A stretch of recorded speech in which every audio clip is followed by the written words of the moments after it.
नमस्ते, आप सभी का आपके अपने इस यूट्यूब चैनल हिंदी वाले व्हाट्सएप पर मैं अभिनव सरोवा व्याख्याता हिंदी साहित्य एक बार पुनः हार्दिक स्वागत और अभिनंदन करता हूँ। साथियों, आज हमें उत्प्रेक्षा अलंकार पढ़ेंगे। ये हिंदी विषय से तैयारी करने वाले लेक्चरर, वरिष्ठ अध्यापक और अध्यापक लेवल 2 के काम आने लायक तो है ही है, साथ ही कक्षा 12 में विषय हिंदी साहित्य के अलंकार प्रकरण में भी काव्यांग परिचय के अलंकार प्रकरण में भी शामिल किया गया है। अलंकारों का कुल अंक भार 4 अंक रहने वाला है। तो आज हमें उत्प्रेक्षा अलंकार को यहाँ पर हम देखेंगे, इसके प्रकार, इसके भेद और इसकी पहचान के तरीके क्या-क्या हो सकते हैं। कहते किसे हैं?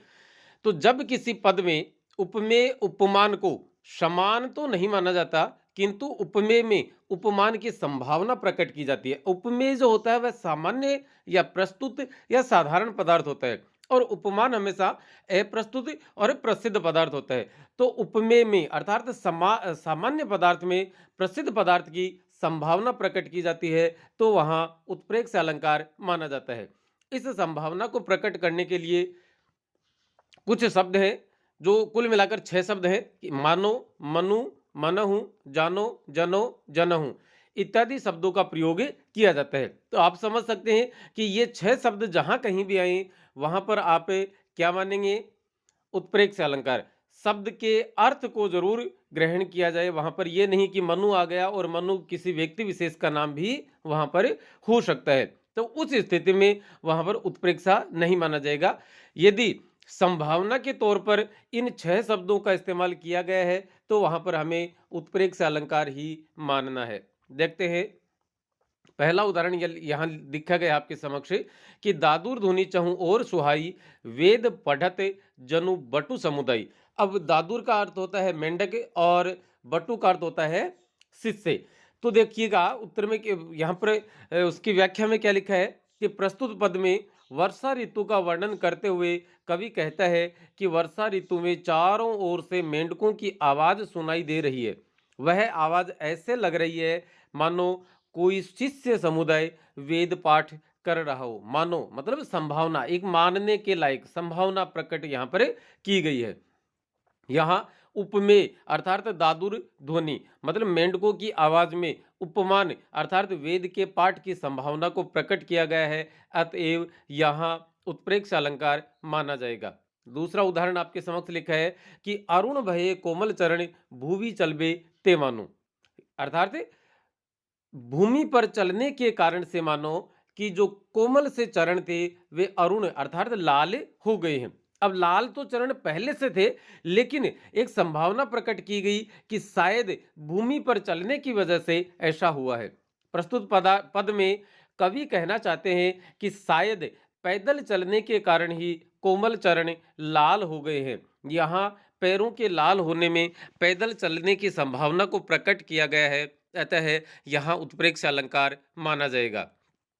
आगे लिखा है बढ़त ताड़ को पेड़ यह मनु छुअन को आकाश, कि ये ताड़ का पेड़ इतना ज्यादा बढ़ता जा रहा है जैसे मानो आकाश को छूना चाहता है। तो प्रस्तुत पद में ताड़ वृक्ष की ऊंचाई का वर्णन करते हुए कवि कहते हैं कि आकाश को छूने की आशा के कारण ही यह ताड़ का वृक्ष इतना ऊंचा हो गया है। तो यहाँ पर भी संभावना प्रकट की गई है। तो आकाश को छूने की संभावना प्रकट होने के कारण यहाँ भी उत्प्रेक्ष अलंकार माना जाएगा। अब आता है उत्प्रेक्ष अलंकार के कितने भेद होते हैं, ये खालिस्तान वाले प्रश्न में पूछा जा सकता है। तो 3 भेद होते हैं, वस्तुत्प्रेक्षा, हेतुत्प्रेक्षा और फलोत्प्रेक्षा। मतलब वस्तु धन उत्प्रेक्षा। तो वस्तु में छोटा ऊ था, उधर ऊ था, तो यहाँ पर वस्तु में बड़ा ऊ हो गया। इसी प्रकार से हेतु में भी बड़ा ऊ होगा। और फल धन उत्प्रेक्षा से ओ की ध्वनि निकलती है, एक गुण संधि बनती है, तो वहां पर क्या हो जाएगा? फलोत्प्रेक्षा। देखते हैं आगे वस्तुत्प्रेक्षा अलंकार क्या है कि जब किसी एक वस्तु या पदार्थ में किसी अन्य वस्तु या पदार्थ की संभावना को प्रकट किया जाता है, तो वहां वस्तुत्प्रेक्षा अलंकार माना जाता है।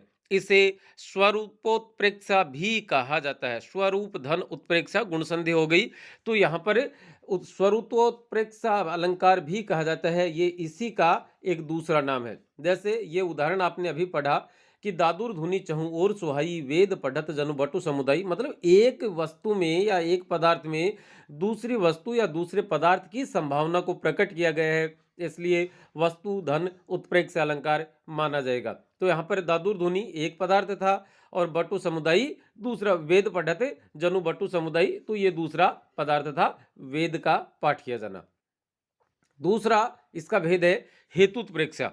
हेतु का अर्थ वैसे कारण के रूप में माना जाता है, तो कारण माना जाएगा तो उस हिसाब से देखेंगे कि जब किसी पद में किसी वस्तु के स्वाभाविक गुण को ही, वस्तु के स्वाभाविक गुण को ही किसी कारण के रूप में प्रस्तुत किया जाता है, तो वहां पर हेतुत्प्रेक्षा अलंकार माना जाता है। कि अरुण भये जो कोमल चरण भूवि चलबे ते मानु, तो अरुण भय कोमल चरण, ये उसका स्वाभाविक गुण था कि कोमल से जो चरण है वे पहले से ही लाल हैं, लेकिन संभावना इस बात की प्रकट की गई कि शायद पैदल चलने की वजह से ऐसा हुआ है। तो एक वस्तु के स्वाभाविक गुण को कारण के रूप में यदि ग्रहण किया जाता है तो वहां पर हेतुत्प्रेक्षा अलंकार माना जाएगा। आगे चलते हैं, फलोत्प्रेक्षा। तो फल धन, तो फल का अर्थ है कोई चीज प्राप्त करने की आशा। तो जब किसी पद में किसी लाभ अथवा फल की प्राप्ति की संभावना को प्रकट किया जाता है तो वहां फलोत्प्रेक्षा अलंकार माना जाता है। किसी वस्तु, किसी लाभ अथवा फल प्राप्ति, लाभ या फल की प्राप्ति की संभावना को प्रकट किया जाता है तो वहां फलोत्प्रेक्षा, फल धन उत्प्रेक्षा।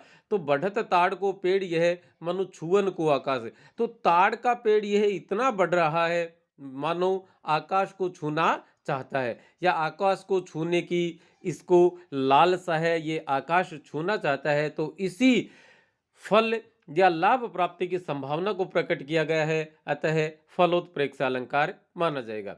अन्य उदाहरण देखते हैं, मानो कठिन आंगन चली ताते राते पाए। यहां पर क्या हो गया, हेतुत्प्रेक्षा, मतलब मानो कठिन आंगन चले, मानो ये शायद कठिन कठोर आंगन पर चलने की वजह से ये जो पाय थे, पाय का अर्थ पैर जो थे, वो कैसे हो गए हैं, वे लाल हो गए हैं। तो यहां पर हेतुत्प्रेक्षा, एक कारण के एक वस्तु में दूसरे वस्तु की यहां पर संभावना प्रकट की जाती है, तो वस्तुत्प्रेक्षा। और जब स्वाभाविक गुण को ही वहां पर ले लिया जाता है तो वहां पर हेतुत्प्रेक्षा। दूसरा उदाहरण यहां पर आपके सामने है, यह महत्वपूर्ण उदाहरण है, सोहत ओढ़े पीत पट श्याम सलोनी गात मानहु नीलमणि शैल पर आतप पड़ो प्रभात।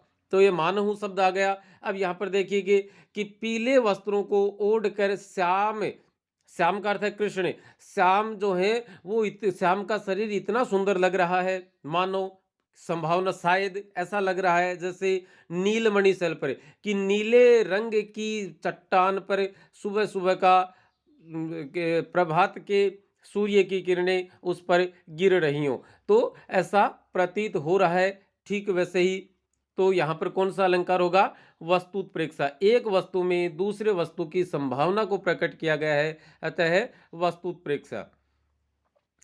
तीसरा है, तो मुख समता लहन को सेवत है जलजात, कि तुम्हारा मुख जो है वह जलजात, कमल के पुष्प के समान होना चाहता है, उसकी तरह से सुंदर दिखना चाहता है, तो उस कमल के समान सुंदर दिखने की लालसा या लाभ या फल प्राप्ति के कारण से तुम्हारा मुख ऐसा हो गया है, तो यहां पर कौन सा अलंकार हो जाएगा, फलोत्प्रेक्षा अलंकार। चौथा उदाहरण है, सबसे महत्वपूर्ण उदाहरण यह है, बोर्ड की परीक्षाओं में आमतौर पर इसे ही पूछा जाता है कि कहती हुई यो उत्तरा के नेत्र जल से भर गए हिम के कणों से पूर्ण मानो हो गए पंकज ने। तो यहां पर क्या हो जाएगा, वस्तुत्प्रेक्षा, एक वस्तु में दूसरे वस्तु की संभावना को प्रकट किया गया है, अतः वस्तुत्प्रेक्षा।